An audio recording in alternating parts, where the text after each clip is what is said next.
Parker McCollum. Parker McCollum, what's up, buddy? Hey, not a lot, man. Living, baby. How you doing? Hey, pretty good, baby. How you doing? That's how we talk to each other. We see each other, we go, cool guy. What's up, baby? Hey, question number one. What's it been like living back in Texas? Awesome? It's the greatest thing I ever did, my man. Like move back home? Like whose decision was that and why'd you move back home? We'd been talking about it. I really only moved to Nashville when COVID happened, and Pretty Heart was, I had my first #1 double platinum song and didn't play a show the entire time. And I got a little nervous that, maybe everything I had worked for was going to be gone when the world turned back on. So I was like, man, I better go up there and just, kind of hustle it up a little bit just to, make sure they don't forget about us. And luckily they did not.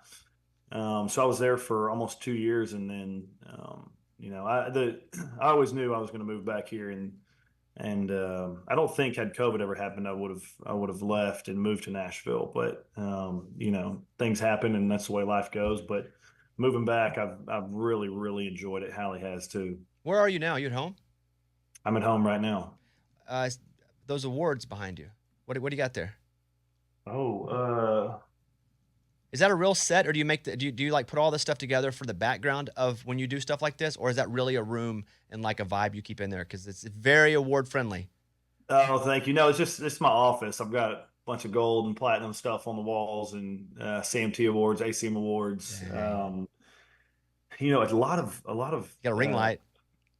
A lot of cool stuff in here, actually. You got a ring light. Look at you, influencer, with your ring light. I like that. Yeah, shout out to my assistant who went and got that out of the closet. Universal Records just sent me about 7 of them. That I've never seen. So this is my ring light debut. Hey, I saw you, and it's possibly one of the greatest recoveries on stage in the history of stage recoveries. You slipped, and that happens to everybody all the time. And instead of just like slipping and falling, you like barrel rolled, and you're already like a cool dude. Like, I see your style, I'm like, Parker's super cool. But when you pulled this off, I was like, that's next level. Thoughts? Do you remember that? I've been waiting on the day. I knew it was going to happen at some point. I've come real close many times. And I've always kind of prided myself on, the recoveries that I've had. But I knew the day was coming, and that was my first show back from 2.5 weeks off when Hallie and I had the new baby, and I didn't feel good before I went on stage. I remember telling my tour manager Cam, I was like, man, I just don't feel good tonight. But the crowd was so intense as soon as the lights went down. I mean, insanely loud there in New Mexico. And that was during the first song. And I've always said, Bobby, I knew the day was coming. I knew I was gonna spill at some point in my career. And I just always said, God, please let me be able to get up. And that was during the first song. So had I fallen and like broken something or tore something and couldn't get up and had to stop the show, that's a much different aftermath than, just busting your butt and hopping back up. So it was so cool. It almost looked purposeful. It almost looked like that was part of a move. It was. Yeah, but he'd have to do it every show, and eventually.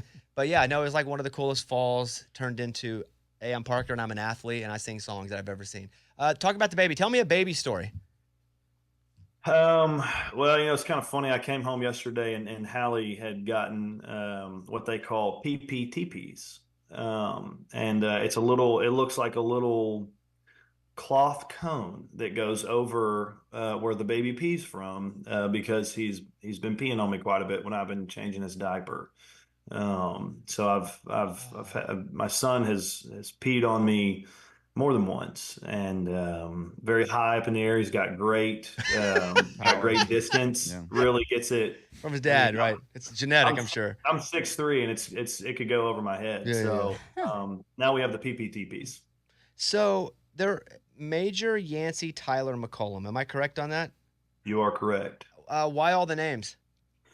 Well, I wanted him. My middle name's Yancey. That's my mom's side of the family. And man, I've always taken a ton of pride in the people that I come from, and always really, really tried to represent my family the best that I could, kind of being in the public eye a little bit, and always had that top of mind and wanted to make them proud of not just what I was doing in country music, but, the way I was carrying myself in all situations. And so I wanted to, I knew McCollum was already going to be, kind of carried on because it's my last name, obviously, and Yancey's my middle name. And then Tyler is my brother's name. My sister had 4 kids, used everybody's name but his. So I felt like felt like we had to get him in there somehow.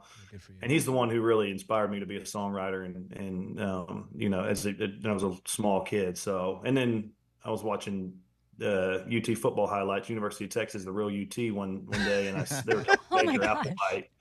And I said, man, Major McCollum would be cool, but I wanted to call him Yancey Tyler and have him go by Yancey Tyler and call him Yancey Tyler, but she could never commit to it. So we found a happy medium and Major Yancey Tyler McCollum.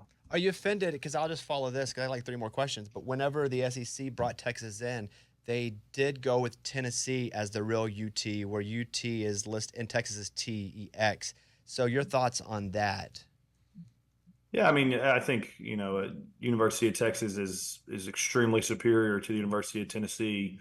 And so I fully understand University of Tennessee has been in SEC for a long time, and University of Texas is brand new, but they're lighting it up right now. So I don't think they'll have any problem, you know, dethroning University of Tennessee as the real UT here pretty soon. Yeah, maybe every year they play, and whomever wins gets to be the real UT, the UT Bowl. That's what they should call that rivalry. You know, I think that would be a great thing if there was any really competition there. University of Texas is kind of solidified itself probably a century ago. All right, fair enough. I have no dog in this fight, so I'll let you guys. I didn't even go to college, dude. I can't say anything. I'm irrelevant. All right, I have 3 final things to ask you about.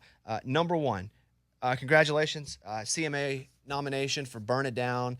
Pretty proud of that. That's a songwriter award, man. That's everything to me. So I'm really, really, really grateful for that. Where'd you write that song? I wrote it at my house in Nashville. In the real T. The real T. The real T. Tennessee. Yeah. You know, there was a line one time that said, "I'd rather be a fence post in Texas than the king of Tennessee." I've heard it. You ever heard it? I have heard that. Yes.